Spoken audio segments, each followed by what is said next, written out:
우리 인생은 언제부터인지 몰라도 우리가 예수를 믿는 순간 우리는 놀라운 변화가 일어나고 있는 것을 경험하게 됩니다.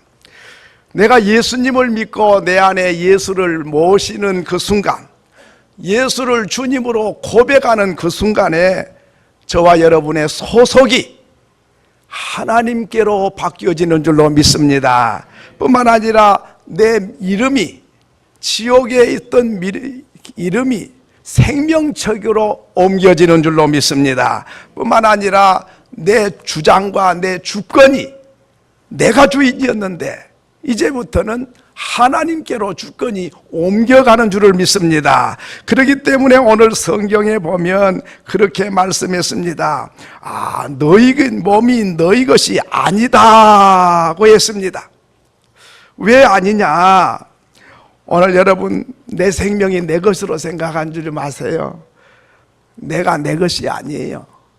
내 소유도 내 것이 아니에요. 시간도 내 것이 아니에요. 가정도 내 것이 아니고 내 재산도 내 것이 아니다는 사실을 우리는 알아야 합니다. 우리의 모든 것은 소유하신 분이 바로 하나님이신 줄로 믿습니다. 그러면 첫째로 우리가 하나님이 주인이 되시는데, 하나님이 나의 주인이신 이유는 첫째, 하나님이 우리를 만드셨기 때문에 하나님이 주인이시다 하는 것입니다. 베드로전서 2장 9절에 보면 너희는 택하신 족속이요, 이게 안 나옵니까? 또 왕같은 제사장이요, 거룩한 나라. 같이 읽겠습니다. 시작. 너희는 택하신 족속이요, 왕같은 제사장들이요, 거룩한 나라요, 그의 소유된 백성이니. 자, 여기 뭐라 그랬어요? 그의 소유다. 이 말은 저와 여러분이 내 것이 아니고 소유주가 하나님이시다. 믿습니까? 하나님 거예요. 내 거라 그러지 마세요. 이사야서 43장 1절에도 그렇게 말씀했습니다. 읽겠습니다. 시작. 야곱아, 너를 창조하신 여호와께서 지금 말씀하시느니라. 이스라엘아, 너를 지으신 이가 말씀하시느니라. 너는 두려워하지 말라. 내가 너를 구속하였고 내가 너를 지명하여 불렀나니 너는 누구 것이다? 그럼 내가 누굽니까? 하나님. 그러므로 내가 너를 구속했고 너를 만들었고 너를 내가 사랑하는 내 소유다. 저와 여러분은 하나님의 소유가 되는 줄로 믿습니다. 그렇게 말씀을 드리면, 아니 내 건데 왜 하나님 거라 그래? 하나님 욕심도 많으시네. 왜 내 거를 하나님 거라 그래? 이래가지고 피해의식이 많은 사람은 하나님 거라 그러면 알레르기 반응이 나와요. 이상하네. 내가 수고해갖고 내가 땀 흘려가지고 내가 벌었는데 내 건데 하나님 거라 그래. 왜 그래요?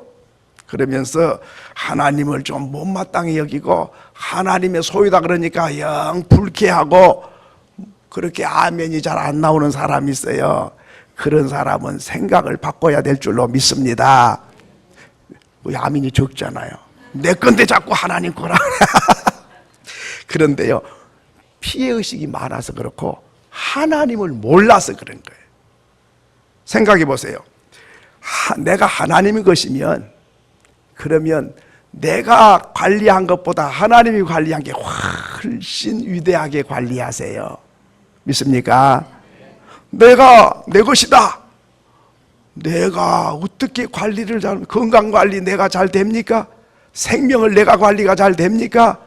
내 가정 내 관리가 내 혼자 잘 합니까? 우리는 한치 앞을 내다보지도 못하고 그 내다본다 할지라도 내가 대항할 만한 능력이 내게 없어요.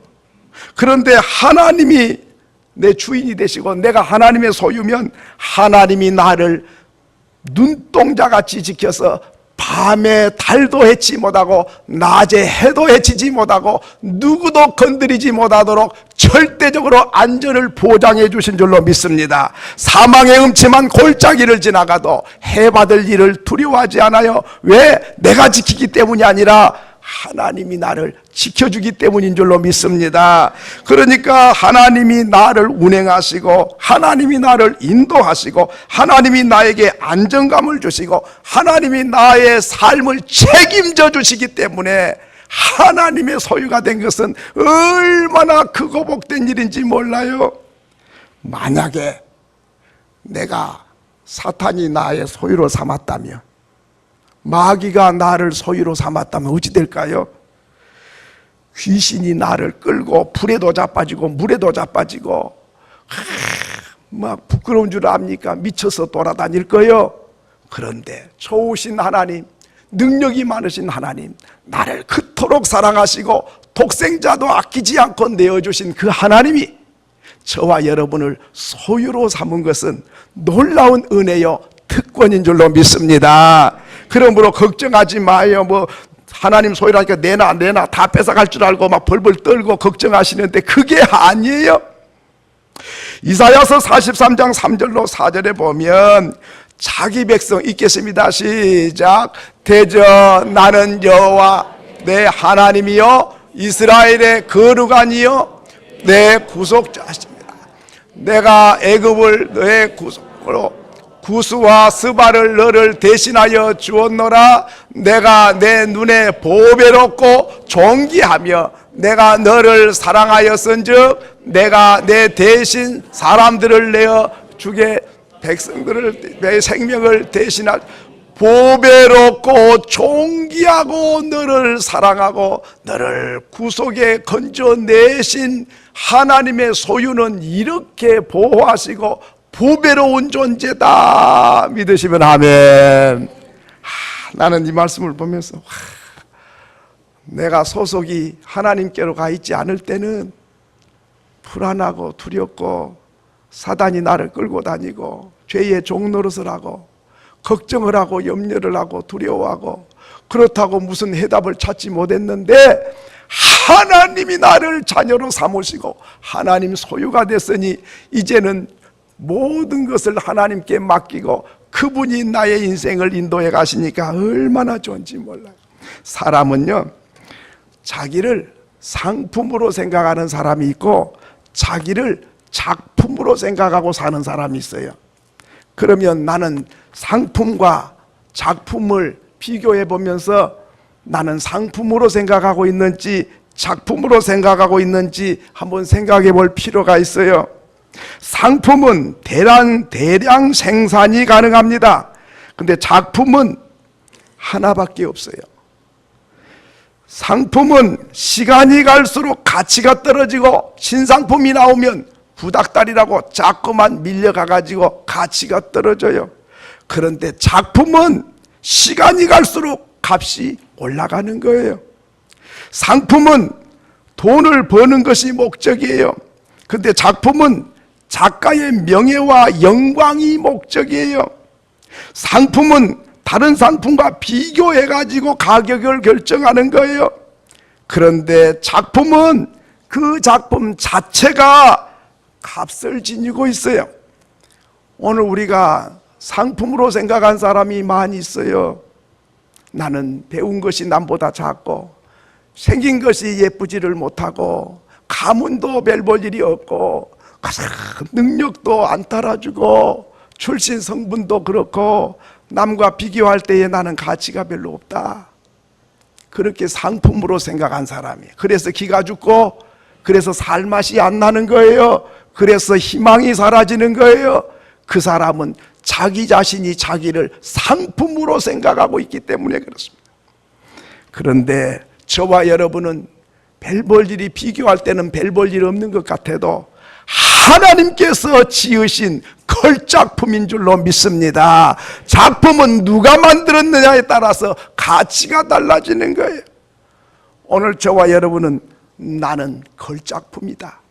하나님의 작품이다. 세상에 똑같은 나 같은 사람 없어. 나는 유일한 세상에 하나밖에 없는 하나님의 소속이요 하나님의 아들이요 하나님의 딸이요 하나님이 나를 위하여 독생자도 아끼지 않고 피값을 주고 살 만큼 가치가 있는 하나님의 걸작품인 줄로 믿습니다. 자기 자신을 걸작품으로 알고 사는 사람은 수준이 달라요. 생각이 달라요. 방향이 달라요. 사는 목적이 달라요. 오늘 성경에는 성령이 너희에게 와 계신 성전인 줄을 알지 못하느냐. 저와 여러분은 사람들이 볼 때 별 볼 일이 없는 것 같아도 하나님이 내 안에 와 계시는 거룩한 성전인 줄로 믿습니다. 성전이란 건 두 가지 뜻이 있어요. 첫째는 성경에 나오는 성전은 이런 성전이 아니에요. 성전은 어떻게 짓는가 가만히 보니까 구약에도 그렇고 솔로몬 성전도 그렇고 성전은요 이렇게 콘크리트로 이렇게 짓는 게 아니고 은금 보석으로 짓는 거예요. 그래서 예루살렘을 가보세요. 지금도 옛날 성전이 남아있지요. 그 지붕 색깔이 무슨 색깔이에요? 노란 색깔이죠. 황금이에요. 황금. 때가 끼서 빛이 좀 덜 나서 그렇지 이게 황금이요. 뭐 스레트가 아니고 콘크리트가 아니라니까. 여러분 이 돌 사이마다 보석을 다 박아놨어요. 그리고 황금으로 꾸며놨어요. 문도 황금이에요. 그러면 해가 뜨면 어찌 될까요? 눈이 부셔서 못 봐요. 그게 성전이에요. 저와 여러분을 성전이라 그럴 때는 볼 때는 별 볼 일이 없는 것 같고 배운 것도 많이 없는 것 같고 능력도 없어 보이고 별 가치가 없어 보일지 몰라도 하나님의 눈으로 저와 여러분을 볼 때는 보물 단지인 줄로 믿습니다. 성전이라 그런 거는 보물이라 그 말이에요. 또 성전이라 그 말은 내 안에 하나님이 와 계시다 그 말이에요. 성전은 하나님의 집이잖아요.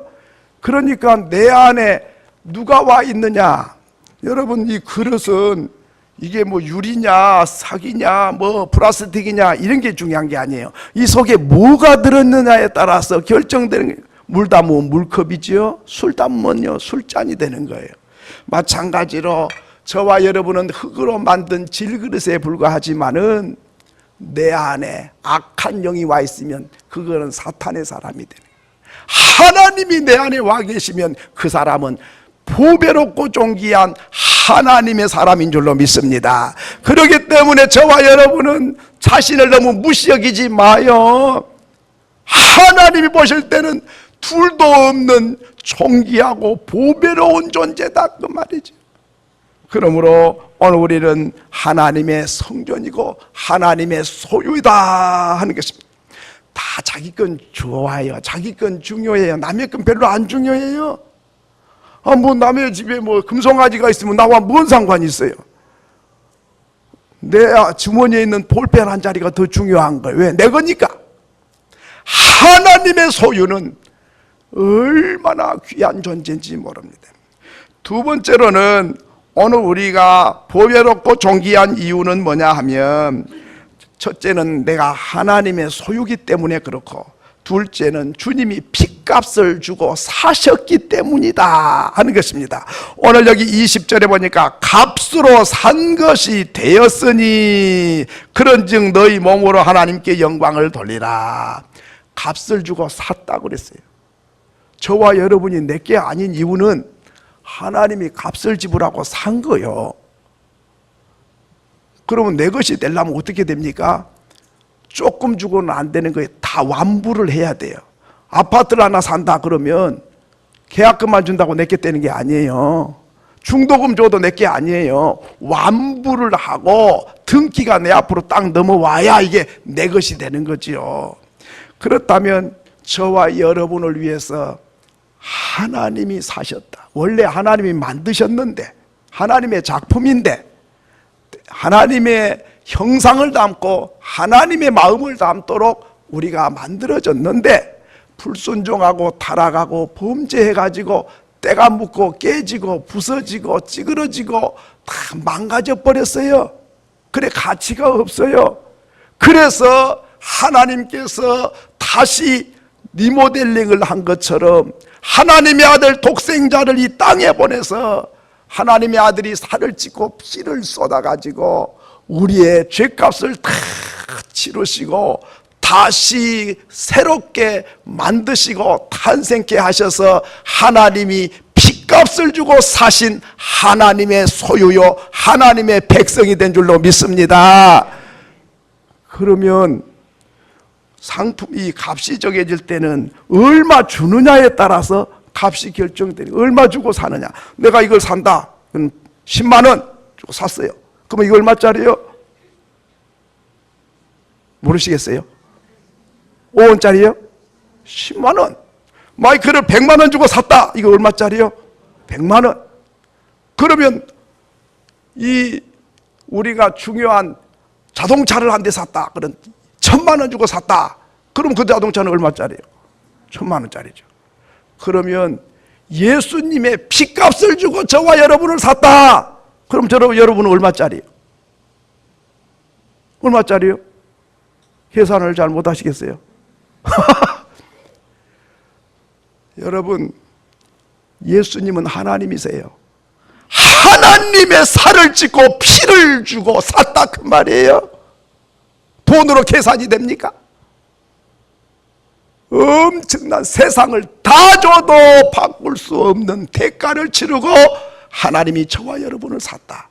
이쁜 구석이 있고 천사 같고 삶이 향기로운 꽃과 같아서 산 게 아니고 깨지고 부서지고 하나님 앞에 불순종하고 타락해서 참 악한 죄인이 돼서 하나님도 모르고 우상을 섬기고 귀신을 섬기고 지가 하나님 노릇하던 망가질 대로 망가지고 타락할 대로 타락해서 도무지 구제불능일 때 하나님께서는 저와 여러분에게 값을 조금 줘서는 살 수가 없어요.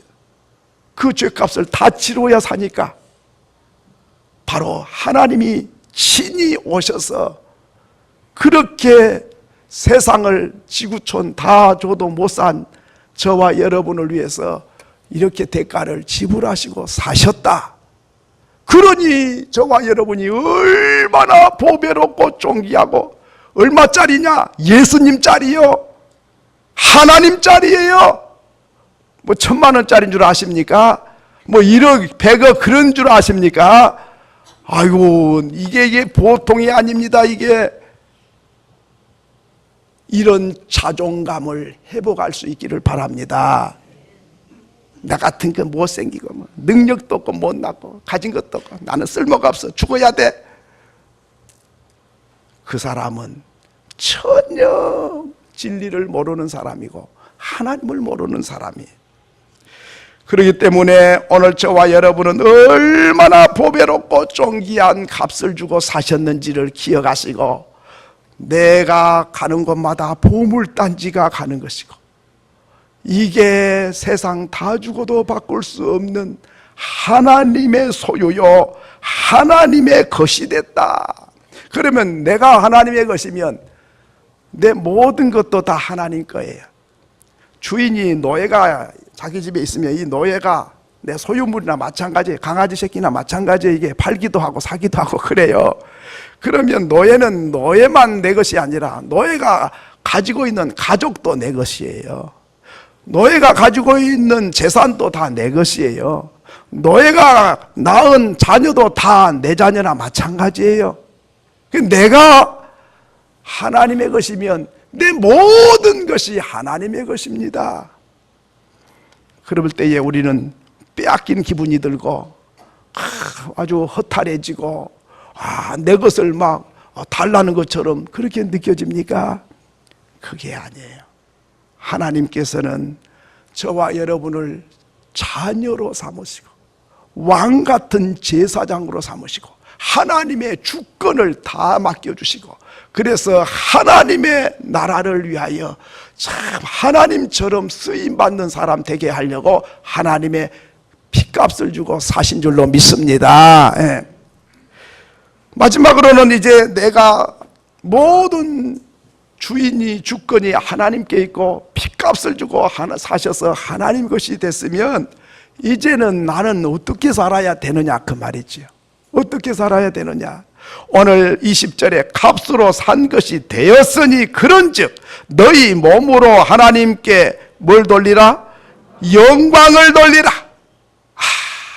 내같이 천하고 내 같은 죄인을 버려두지 않고 주님이 이렇게 보배롭고 존귀한 사람 만들어주신 이유는 이제는 나를 위해 사는 게 아니고 내가 주인 노릇한 게 아니고 이제는 죽든지 살든지 먹든지 마시든지 자든지 깨든지 무엇을 하든지 다 하나님의 영광을 위해서 사는 것이 인간의 본분이요 하나님의 소유된 백성의 목적이 되는 줄로 믿습니다. 근데 말은 그렇게 해요. 하나님 영광 내게 아니에요. 하나님 거예요. 하나님 영광 받으세요. 근데 입술로만 하지 실제로 삶이 그렇게 되느냐가 문제죠. 예? 여러분 하나님 것인 것을 입술로도 고백해야 되고 마음으로도 그렇게 생각해야 될 뿐만 아니라 우리의 삶의 현장에서 하나님이 원하시면 그렇게 하겠습니다. 내가 좋든 안 좋든 원하든 원치 않든 하나님의 뜻이면 아멘 그렇게 하겠습니다. 왜? 내 것이 아니니까. 이 사람이 하나님의 영광을 위해 사는 사람입니다. 그런데 자기 마음대로 해요. 뭐든지 자기 마음대로 해요. 하나님 영광을 위해서 하나님 것입니다. 입으로만 해요. 그럼 하나님을 희롱하는 죄가 되는 거예요. 왜? 실제는 안 하면서 입으로만 하니까 하나님 놀리는 것밖에 안 되는 거예요. 그래서 하나님을 망령되이 일컫지 말란 거예요. 말로만 그러지 말라 이 말이에요. 말로 무슨 말을 못해요. 오늘 저와 여러분의 삶이 주인이 하나님인 걸 인정하고 내가 무엇을 하든지 하나님의 영광 위해서 내가 삽니다. 내가 죽어서 하나님 영광 된다면 죽기를 원합니다. 이게 바로 하나님 영광을 위해서 사는 사람이라 하는 것입니다. 여러분 인생의 최고의 가치가 뭡니까? 인생이 최고로 행복한 순간이 언제입니까? 인생이 살면서 가장 보람 있는 것이 뭐라고 생각하십니까? 그것은 내가 뭘 소유할 때가 아니에요. 내가 뭘 누릴 때가 아니에요. 하나님이 나 때문에 최고로 영광을 받으실 때가 내 최고의 순간이요 행복한 순간입니다. 근데 이제 사람들이 이제 인체를 조사를 해봤어요. 그랬더니 기쁠 때 우리 몸에서 뭐가 나온다 그러죠? 잘하시네요. 엔돌핀이 나와요. 엔돌핀이 나오면 막 병균을 이겨버리는 거요. 병도 나사버리고 뭐 병이 안 걸려 예방이 돼. 엔돌핀이 막 좋을 때는 나오거든요. 그런데 최고로 좋으면은 엔돌핀보다 4,000배가 강력한 다이돌핀이 나온다는 거예요. 와, 엔돌핀만 나와도 행복한데 다이돌핀 4,000배 와 이게 나온다는 거예요. 그런데 언제 그게 나오냐? 평상시는 잘 안 나오고 내가 절정에 이를 때 이대로 죽어도 원이 없다 그럴 때 여러분 평생에 몇 번이나 있을까요? 이거는요 이게 뭐 인삼 산삼 저리 가라요. 완전히 다이돌핀이 나와버립니다. 그런데요 그때가 언제냐? 하나님의 은혜가 넘칠 때예요. 하나님의 음성을 들을 때예요. 하나님의 능력을 경험할 때예요. 하나님의 임재를 경험할 때예요. 성령으로 내가 새 사람으로 거듭날 때 와 세상이 달리 보이는 거예요. 바로 내 최고의 순간이 언제냐? 하나님이 영광이 될 때고 하나님을 만났을 때. 그러니까 이런 다이돌핀은 세상 사람은 자다가 깨나 죽었다 깨나도 이런 맛을 볼 수가 없고 이런 감격 뭐 둘이 사랑에 빠져갖고 막 정신이 없을 때는 뭐 잠깐 또 혹시 나올지 몰라요. 그 외에는 뭐 별로 기대 안 합니다. 그런데 인생은 하나님의 소유고 하나님의 자녀잖아요. 하나님을 떠나서 불행이 시작되었고 하나님 곁에서 멀어져서 죄에 빠져서 우리는 심판과 멸망의 길로 가게 됐잖아요. 우리 인생이 하나님을 뜨겁게 만나고 하나님의 성령의 임재를 경험하면, 와, 성경을 보십시오. 도망치던 야곱이가 하나님을 만나고 천사가 오르락내리락 하고 하나님이 보장해주고 다시 너를 이 땅에 무사히 돌아오게 해주고 너를 통해 큰 민족을 이룰 테니까 걱정하지 마라. 너무너무 좋았지. 형이 죽이려고 칼 들고 와서 오늘 저녁 죽일지 내일 죽일지 모르고 펄펄펄 떨더라게 하나님이 안전을 보장해 주시고 큰 민족을 이루고 크게 은혜와 복을 찾아 손손 주겠다고 하나님이 보장할 때 얼마나 안정감이 있고 얼마나 기쁘고 얼마나 희망이 넘쳤겠습니까? 그럴 때 다윗 얼핀이 나오는 거예요. 사무엘아, 사무엘아. 그 어린아이에게 하나님이 나타나셨을 때, 모세야, 모세야. 그 순간 솔로몬이 일천번제를 드릴 때 네 소원이 뭐냐? 와, 소원이 너무 많는데 그때, 그러니까 인생이 돈 많이 벌어가지고 배 두들기고 등 따뜻하게 하고 막 하고 싶은 짓 다 하면 그때 행복할 거야. 너 전혀 그렇지 않아요. 그는 망조로 가는 거예요. 왜? 타락한 인간의 타락한 욕망을 채워가면 그거는 심판의 길로 달려가는 거죠. 그렇기 때문에 내가, 우리 하나님이 영광을 받으시는 순간이 내가 최고의 행복한 순간이고, 최고의 행복을 느끼는 순간이 최고로 건강한 순간이고, 그것이 나의 삶이 되고 그것이 나의 삶의 보람이 되는 사람, 바로 그 사람이 하나님의 소유된 사람의 삶인 줄로 믿습니다. 그렇기 때문에 시편 23편 1절에 여호와는 나의 목자시니 내게 부족함이 없도다. 하나님이 내 목자. 난 조금도 부족한 게 없어. 만족해, 행복해. 하나님과의 관계에서 행복이 있는 거예요. 시편 18편 1절에 나의 힘이 되신 여호와여 내가 주를 사랑하나이다. 여러분, 하나님을 기뻐하면, 하나님을 사랑할 때에 바로 힘이 솟아나는 거죠. 하나님이 힘이에요. 그렇기 때문에 하나님을 사랑하면 그분이 나에게 힘을 주신 거예요. 힘이 어디서 솟아납니까? 돈에서 솟아나는 줄 알지요? 아니에요. 돈이 많아질수록 그때부터 불안이 싹트기 시작해요. 훔쳐갈 사람이 많고 죽이고 뺏어갈까 봐서 겁이 나는 거예요. 그때가 아니에요. 나의 힘이 되신 여호와여 내가 주를 사랑하나이다. 왜 사랑하냐? 주님이 내 힘이시니까. 주님이 너무 좋으니까. 그분 가까이 있을 때가 가장 행복하니까. 하나님이 기뻐할 때가 내가 가장 행복하니까. 하나님 영광 받은 순간이 내가 최고의 순간이니까 바로 그 사람 하나님께 영광이 되고 내게 행복이 되는 거지요. 느헤미야서 8장 10절에도 그런 말씀을 했어요. 느헤미야서 한번 읽겠습니다. 시작. 느헤미야가 또 그들에게 이르기를 너희는 가서 살진 것을 먹고 탄 것을 마시되 준비하지 못한 자에게는 나누어 주어.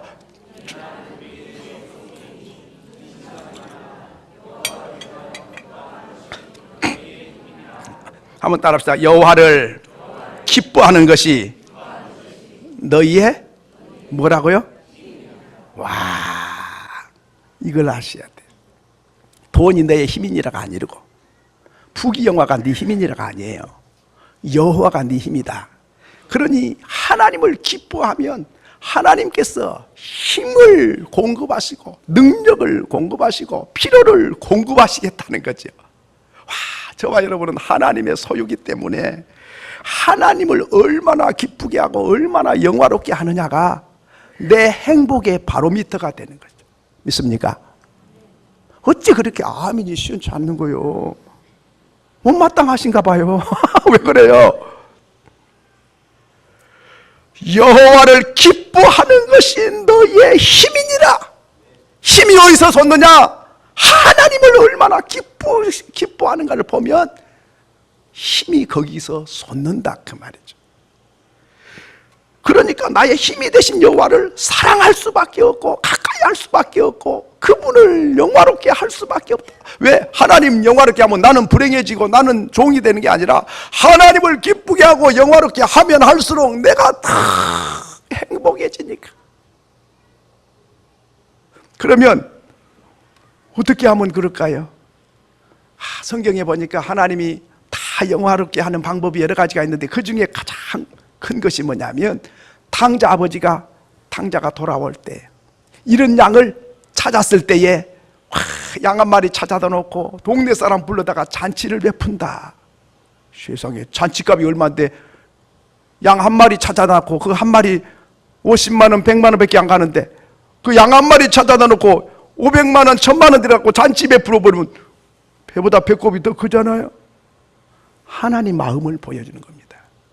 오늘 4월 5일 날 여러분이 안 믿는 가족과 친구와 친척을 부활하신 예수 만나서 보배롭고 존귀한 하나님의 소속이 되고 하나님의 소유가 되게 하시면 우리 하나님께서 천군 천사와 함께 춤추고 잔치가 베풀어진 줄로 믿습니다. 왜? 한 생명이 그렇게 귀하고 한 생명을 위하여 살을 찌고 피값을 주고 그렇게 보배로운 대가를 지불했기 때문에 하나님은 한 생명을 포기하지 않으시는데 우리는 하나님 영광 받으세요, 하나님 기쁘게 합니다, 그렇게 말로만 될 일이 아니라 생명 건지는 것을 가장 기뻐하십니다.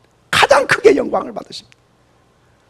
저와 여러분이 하나님 영화롭게 하고 영광 돌리라고 보배롭고 존귀한 소유로 삼았으니 말로만 영광 돌리지 말고 그날은 일당을 주고 사오세요. 그래가지고 오셔서 정신도 대접하고 선물도 드리고 여러분이 또 봉투 하나 만들어서 드려요. 한 생명 그릇이 가지고 하나님 예수를 만나고 믿게 되면 우리 하나님께 얼마나 큰 영광이요, 우리가 얼마나 큰 보람입니까? 저와 여러분이 바로 그 사람 될 수 있기를 소원합니다. 소원합니다.